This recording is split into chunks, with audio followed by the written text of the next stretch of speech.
بسم اللہ الرحمن الرحیم۔ نحمده ونصلي ونسلم علی رسولہ الکریم، اما بعد۔ معزز طلبہ، اللہ تعالیٰ سے امید ہے کہ آپ سب خیر و عافیت سے ہوں گے۔ سبق نمبر 13 اور باب فی الاولیاء والاکفاء، ولی کی ولایت کا بیان اور نکاح کے اندر کفو اور برابری کا بیان چل رہا ہے۔ اور آج ہم بات کرتے ہیں کہ خیار بلوغ یعنی نابالغ لڑکے اور لڑکی کا نکاح باپ اور دادا کے علاوہ کسی دوسرے ولی نے کروایا ہے تو اس صورت میں شریعت نے جو اس کو اختیار دیا ہے، جس کا ذکر سبق نمبر 12 کے اندر تفصیل سے ہوا، اور وہ خیار بلوغ کہا جاتا ہے اس کو، اور وہ یہ ہے کہ وہ لڑکا یا لڑکی جن کا نابالغ ہونے کی حالت میں نکاح ہوا تھا، وہ اگر اب اس نکاح کو برقرار نہیں رکھنا چاہتے اور اس میں اپنا نقصان سمجھتے ہیں اور ان کو یہ وہم ہے کہ ہمارے نکاح کے مصالح کے اندر خلل واقع ہوگا، تو وہ اپنا نکاح ختم کرا سکتے ہیں۔ لڑکی کو بھی اس کا حق ہے اور لڑکے کو بھی بالغ ہونے کے بعد اس کا حق ہے۔ تو آج ہم پڑھیں گے کہ خیار بلوغ یہ ساقط کب ہو جاتا ہے، یعنی کب وہ خیار بلوغ استعمال کرنے کے قابل نہیں ہوں گے بالغ ہونے کے بعد، اور کب وہ ساقط ہو جائے گا۔ ساتھ ہی ہم اس کے استعمال کا طریقہ بھی بتائیں گے اور استعمال کرنے کا بیان بھی ہم سیکھیں گے کہ جب وہ بالغ ہو جائیں گے تو کس طریقے سے وہ اپنا خیار استعمال کر سکیں گے۔ ثم عندهما، عرفین کے نزدیک، اذا بلغت الصغیرۃ، جب نابالغ بچی بالغ ہو گئی، قد علمت بالنکاح، اور اس کو اپنے نکاح کا علم ہو گیا کہ آپ کا چھوٹی عمر میں فلاں لڑکے کے ساتھ نکاح کرا دیا ہے، اور کرایا بھی باپ اور دادا کے علاوہ بھائی نے یا چاچا نے کروایا ہے، فسکتت، وہ سنتے ہی خاموش ہو گئی، فہو رضا، اس کی خاموشی ہی رضا شمار ہوگی، فإن لم تعلم، اور اگر اس کو ابھی تک علم نہیں ہوا کہ آپ کا نکاح کسی کے ساتھ کیا گیا ہے، بن نکاح کا علم نہیں ہوا، فلها الخيار حتى تعلم، تو اس کو خیار بلوغ اس کا برقرار رہے گا، ابھی تک ختم نہیں ہوگا یہاں تک کہ اس کو پتہ چل جائے کہ آپ کا نکاح ہو گیا ہے، فتسکت، اور وہ خاموش ہو جائے، تو اس کا نکاح ہو جائے گا اور اس کا خیار بلوغ ساقط ہو جائے گا۔ اس میں یہ بات یاد رکھیں کہ جو اس کو بالغ ہونے کے بعد نکاح کا علم ہوا اور وہ خاموش ہوگی تو اس کی خاموشی رضامندی شمار ہو جائے گی اور خیار بلوغ ساقط ہو جائے گا۔ یہ اس وقت ہے کہ چھوٹی عمر میں یعنی نابالغ ہونے کی حالت میں اس کے شوہر نے اس کے ساتھ ہم بستری نہ کی ہو۔ اگر ہم بستری کر دیے تو پھر تو وہ سیبہ بن گئی ہے۔ اب بالغ ہونے کے بعد اس کا منہ بول کر اظہار کرنا، منہ سے بول کر اظہار کرنا ضروری ہوگا کہ میں اس نکاح کو تسلیم کرتی ہوں یا نہیں کرتی۔ خاموشی اس کی قابل قبول نہیں ہوگی۔ اس طریقے سے لڑکے کی بھی خاموشی قابل قبول نہیں ہوگی، وہ بول کر اظہار کرے گا کہ میرا نکاح یہاں پہ درست ہے یا نہیں ہے۔ اگر نہیں کرے گا تو اس کا خیار بلوغ ساقط ہو جائے گا اور نکاح لازم ہو جائے گا۔ شرط العلم باصل النکاح، امام محمد رحمہ اللہ نے یہاں پر دیکھیں اصل نکاح کے علم کی شرط لگائی ہے کہ عورت کو اس کا علم ہو جائے اور اس کے بعد وہ خاموش ہوگی تو اس کی رضامندی شمار ہو جائے گی اور نکاح لازم ہو جائے گا۔ اصل نکاح کا علم ہونا ضروری ہے، اگر علم نہیں ہے تو اس وقت تک وہ بیچاری معذور سمجھی جائے گی اور اس کا خیار بلوغ باقی رہے گا یہاں تک کہ اس کو علم ہو جائے۔ لأنها لا تتمكن من التصرف الا به، اس لیے کہ وہ بغیر نکاح کے علم کے وہ تصرف کرنے کے اوپر قدرت ہی نہیں رکھتی۔ ظاہر ہے کہ اپنا خیار بلوغ اسی وقت ہی وہ استعمال کر سکتی ہے نا کہ جب اس کو نکاح کا علم ہوگا۔ جب اس کو پتہ ہی نہیں کہ میرا نکاح کسی کے ساتھ ہوا ہے یا نہیں ہوا تو وہ کیسے اپنا یہ تصرف استعمال کر سکتی ہے؟ اس لیے اصل نکاح کے علم ہونے کی شرط لگائی۔ الولی ینفرد به، اور ولی نے تو اس سے مشورہ نہیں کیا، وہ تو اکیلے اس نے اس عقد نکاح کو کیا ہے تو لہٰذا وہ منفرد تھا اس عقد کو کرنے میں، تو لہٰذا فعذرت بالجہلی، لہٰذا اس لڑکی کے جہالت یعنی اس کو نکاح کا علم نہ ہونا، اس صورت کے اندر اس کو ہم مجہول سمجھیں گے اور یا معذور سمجھیں گے، اور اس کو جب تک علم نہیں ہوا تو ہم کہیں گے کہ اس کا خیار بلوغ باقی ہے۔ لیکن ولم یشترط العلم بالخیار، لیکن امام محمد رحمہ اللہ نے خیار بلوغ سے متعلق معلومات کی شرط نہیں لگائی کہ اگر اس کو خیار بلوغ کا علم نہیں ہے پھر بھی وہ معذور سمجھی جائے گی اور اس کا خیار بلوغ باقی رہے گا یہاں تک کہ اس کو خیار بلوغ کا علم ہو جائے کہ ہاں آپ کو شریعت نے ایک اختیار دیا ہوا ہے کہ آپ اس نکاح کو برقرار رکھیں یا ختم کر دیں. اس کا علم اس کو جب تک نہیں ہوا تو وہ معذور ہوگی. اس کی شرط امام محمد رحمہ اللہ نے نہیں لگائی. کیوں؟ اس لیے کہ وہ فرماتے ہیں کہ اس صورت میں ہم اس صورت کو معذور نہیں سمجھیں گے. اگر اس کو خیار بلوغ نہیں ہے تو نہ ہو، کیونکہ لأنہا تتفرغ لمعرفت احکام الشرع، کیونکہ وہ شریعت کے احکام کو پہچاننے کے لیے فارغ ہے، کیونکہ آزاد لڑکی ہے نا، تو اس کو سیکھنا بھی چاہیے. دار العلم، دار الاسلام جو ہے وہ علم کا دار ہے، یعنی اس کے اندر علم دین سکھایا جاتا ہے. تو اس کو سیکھنا چاہیے تھا کہ آپ کا نکاح، جب نابالغ عورت کا نکاح اگر کسی کے ساتھ کرایا جائے اور وہ بالغ ہو جائے تو شریعت اس کو ایک اختیار دیتی ہے کہ اگر باپ اور دادا کے علاوہ کسی نے نکاح کروایا ہے تو آپ اپنا اس نکاح کو برقرار رکھنے یا نہ رکھنے میں فیصلہ کر سکتی ہیں. تو اس خیار بلوغ کا علم اس کو اگر نہیں ہے تو اس کی وجہ سے ہم اس کو معذور نہیں سمجھیں گے. فلم تعذر بالجہل، اس کی جہالت کی وجہ سے اس کو معذور نہیں سمجھیں گے. اور اگر وہ بالغ ہونے کے بعد اس کو اپنے نکاح کا علم تو ہے کہ میرا نکاح فلاں کے ساتھ ہو گیا اور اس کے بعد وہ خاموش رہی اور خیر بلوغ کا علم نہیں تھا اور اس نے اسی طریقے سے چھوڑ دیا، تو وہ اس کا خیر بلوغ اسی طرح ساقط ہو جائے گا. بخلاف المعتقہ، بخلاف اس عورت کے کہ جو باندھی تھی اور اس کا نکاح کسی مرد کے ساتھ کروا دیا تھا اور اسی دوران اس کو شوہر نے مالک نے آزاد کر دیا. اب مالک نے جب آزاد کیا تو گویا کہ اس کے اوپر پہلے 2 طلاقیں تھیں، شوہر کو حاصل تھیں حق، اور اب جو ہے وہ 3 طلاقوں کا حق حاصل ہو گیا. تو گویا کہ شریعت نے اس کو خیار عتق دیا ہے. اور خیار عتق یہ ہوتا ہے کہ عورت اپنا نکاح اس مرد کے ساتھ برقرار رکھے یا نہ رکھے، کیونکہ پہلے تو باندھی تھی، اب چونکہ آزاد ہو چکی اب اس کو اختیار ہے. اس خیار عتق کا اگر اس کو علم نہیں ہے تو اس عورت کو ہم معذور سمجھیں گے کہ اس کو علم نہیں ہے، لہٰذا یہ جب تک علم نہیں ہے وہ اس وقت تک اس کا یہ خیار عتق اس کو حاصل رہے گا. کیوں؟ لأن الامۃ لا تتفرغ لمعرفتها، کیونکہ دین کی معرفت کے لیے اور دین کی باتوں کو سیکھنے کے لیے اور اس کے احکام کو پہچاننے کے لیے باندھی جو ہے وہ فارغ نہیں ہوتی، وہ اپنے مولا کی خدمت میں لگی ہوتی ہے. فعذرت بالجہل بثبوت الخيار، اس کو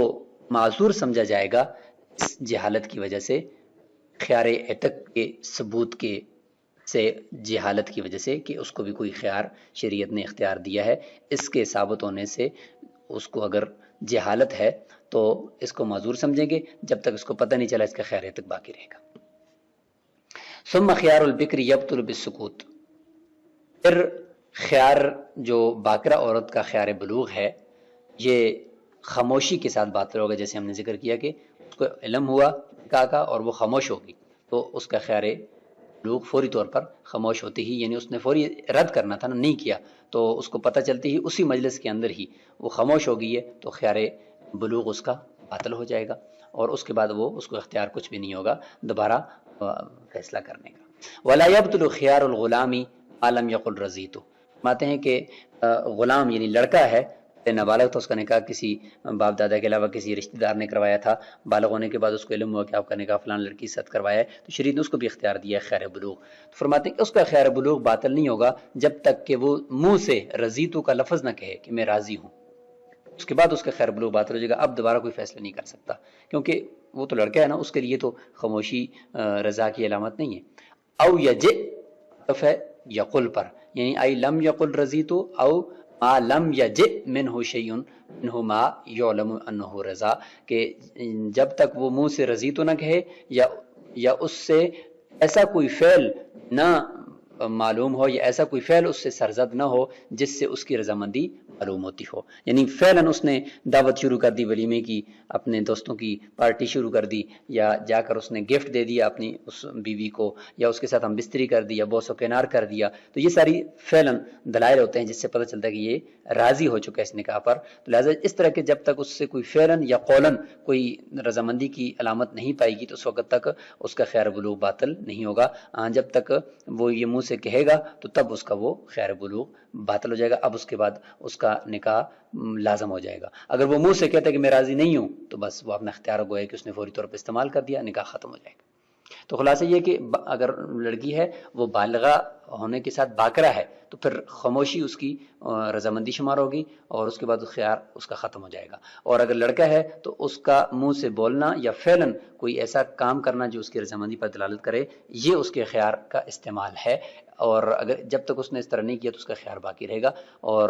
کب تک باقی رہے گا؟ مجلس کے اندر وہ فوری طور پر یہ کام اگر اس نے کر دیا تو نکاح ہو جائے گا. نہیں کیا اور منہ سے رد کر دیا، انکار بھی اس نے یعنی گویا کہ اظہار کے ساتھ کرنا ہے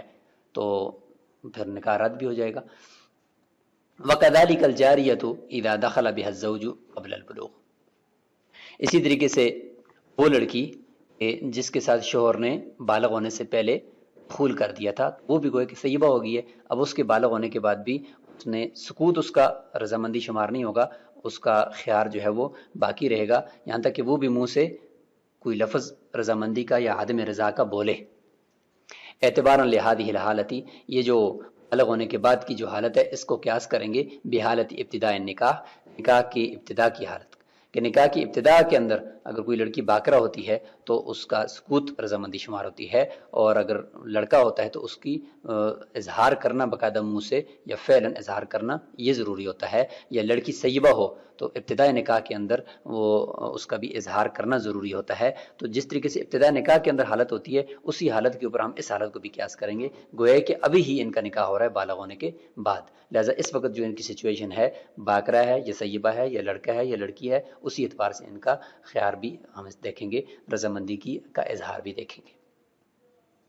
وخیار البلوغ فی حق البکری لا یمتد الی آخر المجلس. اب دیکھتے ہیں کہ خیار بلوغ کب تک باقی رہے گا. یعنی ان کو پتہ چلا بالغ ہونے کے فوراً بعد جس مجلس کے اندر مثلا عورت کو خون آیا بالغ ہوگی، یا لڑکے کو احتلام ہوا بالغ ہو گیا، اور ادھر ہی اس کو پتہ چل گیا کہ آپ کا نکاح فلاں کے ساتھ ہے یا پہلے سے اس کو پتہ ہے،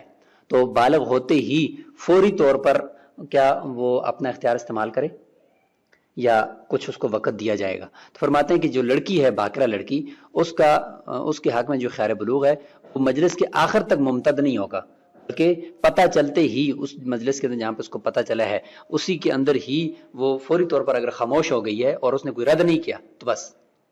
یہ نکاح لازم ہو گیا، اس کا خیار ختم، کیونکہ اس کے ہاں خاموشی ہی رضامندی ہوتی ہے. ولا یبطل بالقیام، لیکن وہاں مجلس سے وہ لڑکی جس مجلس میں اس کو پتہ چلا نکاح کا یا لڑکے وہاں سے کھڑا ہونے کے ذریعے سے قیام کے ذریعے سے اس کا خیار باطل نہیں ہوگا. فی حق السیب والغلام، سیبہ لڑکی ہے یا لڑکا ہے اس کے حق میں ان کو چونکہ بول کر رد یا رضا یا عدم رضا کرنی تھی نا تو انہوں نے نہیں کی اور کھڑے ہو گئے، تو کھڑے ہونے سے ان کا حق باطل نہیں ہوگا، وہ پھر بھی فیصلہ کر سکتے ہیں. لأنه ما ثبت بإثبات الزوج، فرماتے ہیں کہ مجلس سے کھڑے ہونے سے اعراض معلوم ہوتا ہے، یہ اس اختیار میں ہوتا ہے جو اختیار کسی کی طرف سے ثابت کیا جائے، کسی کی طرف سے دیا جائے. تو فرماتے ہیں کہ یہ جو اختیار ان کو ملا نا خیار بلوغ، یہ ما ثبت باثبات الزوج، سیبہ کے حق میں کہ شوہر کی طرف سے باقاعدہ اس کو نہیں دیا گیا بھئی آپ کو اختیار ہے کہ آپ میرے ساتھ رہنا چاہتے ہو یا نہیں رہنا چاہتے، ایسا تو نہیں کہا گیا نا.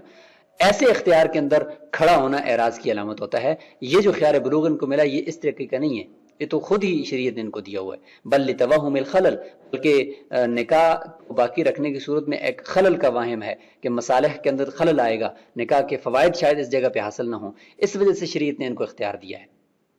کہ جس نے نکاح کروایا اس کی شفقت کم تھی، باپ اور دادا کے علاوہ تھے، تو کہیں ان کو یہاں پہ تکلیف نہ ہو، اس وجہ سے ان کو یہ ملا ہے. تو اس لیے کسی کی نے ان کو یہ اختیار لازم ان پہ نہیں کیا یا کسی نے ان کو اختیار دیا نہیں ہے. فَإِنَّمَا يَبْطُلُ بِالرِّضَا، کیونکہ یہ یعنی عدم رضا کی وجہ سے یہ خیار ہے کہ اگر راضی نہیں ہے تو آپ کو خیر بلوغ حاصل ہے کہ نکاح کو ختم کرو. تو عدم رضا کا منافی کیا ہے؟ رضا. بس اگر ان کی طرف سے رضامندی مل جائے چاہے فعلاً ہو یا قولاً ہو، اور اگر لڑکی ہے تو خاموشی کی صورت میں ہو، تو یہ گویا کہ اس کا منافی پائے گا. تو منافی آئے گا تو تب یہ خیار ختم ہوگا، جب تک اس کا کوئی منافی نہیں پائے جائے گا تو اس وقت تک خیار ختم نہیں ہوگا. تو ان کا عدم رضا کی وجہ سے یہ خیار بلوغ تھا، انہوں نے رضامندی اختیار کر دی، تو لہذا رضامندی کے ذریعے سے ان کا خیار بلوغ ختم ہو جائے گا. صرف کھڑے ہونے سے مجلس سے ان کا خیار بلوغ ختم نہیں ہوگا، اس کے بعد وہ جب تک رضامندی کی کوئی دلیل ان سے نہیں پائی جاتی تو تو اس وقت تک یہ خیار ان کا ختم نہیں ہوگا. فإنما يبطل بالرضا، خیار بلوغ باطل ہوگا رضامندی سے، کیونکہ عدم رضا کی وجہ سے ثابت ہوا تھا، اب رضامندی سے ہی باطل ہو جائے گا. غیرہ، لیکن آگے رضامندی کی علامتیں ہر ایک کے لیے الگ الگ ہیں. ان ثبوت البکری رضا، لہذا باکرہ عورت کا خاموشی اس کی رضامندی ہے، لہذا اس کا خاموش ہو جانا ہم یہ کہیں گے کہ یہ راضی ہے. بخلاف خیار العتق، بخلاف خیار عتق کے، خیار عتق جو ہوتا ہے وہ مولا کی طرف سے گویا کہ باندی کو دیا جاتا ہے، کیونکہ باندی کو اس نے آزاد کیا ہے تو مولا کی طرف سے گویا کہ باندی کو وہ خیار عتق ملا ہے. تو باندی کو خیار عتق کا ملنا گویا کہ یہ باندی کو اختیار ہے کہ آپ کو میں نے ایک اختیار دے دیا کہ آپ اب آزاد ہو، اب یہ جو نکاح کے اندر آپ رہ رہی ہو آپ کو اختیار ہے کہ یہاں پہ رہتی ہو یا نہیں رہتی ہو. لأنه ثبت بإثبات المولا، کیونکہ وہ مولا کے ثابت کرنے سے ثابت ہوا ہے. وہ العتاق، اور وہ کیا ہے مولا کا ثابت کرنا، مولا کا آزاد کر دینا. فیعتبر فیہ المجلس، تو اس کے اندر مجلس کا اعتبار کیا جائے گا، اور مجلس سے اگر وہ کھڑی ہو گئی ہے، وہ باندی جس کو آزاد کر دیا اور اس کو فوری طور پر پتہ چل گیا کہ آپ کا نکاح فلاں لڑکے کے ساتھ ہے، اور اس نے یہ سن کر معلوم ہونے کے باوجود مجلس سے اٹھ گئی، تو یہ اس کا اٹھنا اعراض شمار ہوگا اور اس کا خیار ختم، نکاح لازم، کیونکہ اس نے اپنے اختیار کو استعمال نہیں کیا. کھڑی ہوگی، اور کھڑی ہونا اس طرح کے اختیار میں جو خیار عتق ہے، جو کسی کی طرف سے لازم ہوا ہے، کسی کی طرف سے ثابت کیا گیا اس کے لیے، جیسے مولا کی طرف سے، تو اس کے اندر کھڑا ہونا اعراض کی علامت ہوتی ہے. لہذا اوپر جو خیار بلوغ ہے اس کے اندر کھڑا ہونا کسی کی طرف سے لازم تو نہیں کیا گیا، اس لیے اس میں کھڑا ہونا اعراض کی علامت نہیں ہے. کما فی خیار المخیرہ، مثال ایسی جیسے کہ مخیرہ جو عورت ہوتی ہے جس کو شوہر نے طلاق کا اختیار دیا ہوا ہے کہ آپ کو اختیار ہے کہ آپ میرے ساتھ رہتی ہو یا اپنے آپ کو طلاق دیتی ہو، تو شوہر چونکہ طلاق کا مالک تھا اس نے طلاق تفویض کر دی ہے لڑکی کو اور اس کو اختیار دے دیا، تو اس لڑکی کے لیے یہ ہوتا ہے کہ وہ اسی مجلس کے اندر اپنے اختیار کو استعمال کرے. اگر وہاں سے کھڑی ہوگی تو اعراض شمار ہوگا اور وہ اختیار اس کا ختم ہو جائے گا. تو بالکل یہاں پر خیار عتق کے اندر بھی یہی مسئلہ ہے. ثم الفرقۃ بخیار البلوغ لیست بطلاق، اب یہ جو خیار بلوغ کی وجہ سے انہوں نے اپنا خیار استعمال کر کے نکاح کو ختم کرنے کا انہوں نے کر دیا، رضامندی نہیں ہوئی بلکہ نکاح کو ختم کرنا انہوں نے طے کر دیا، تو یہ جو نکاح ختم ہوگا اس کے اندر ہم نے پہلے بھی کہا ہے کہ یہ قاضی کے فیصلے سے ہوگا. اچھا، لیکن یہ طلاق ہوگی، فرماتے ہیں لیست بطلاق، خیار بلوغ کی وجہ سے جو جدائی ہوگی لڑکے لڑکی کے درمیان یہ طلاق شمار نہیں ہوگی. لہٰذا کیا فائدہ ہوگا؟ اچھا، کیوں طلاق شمار نہیں ہوگی پہلے اس کو سمجھتے ہیں. لأنها تصح من الانثى، کیونکہ دیکھیں یہ تو لڑکی کو بھی خیار بلوغ حاصل ہے،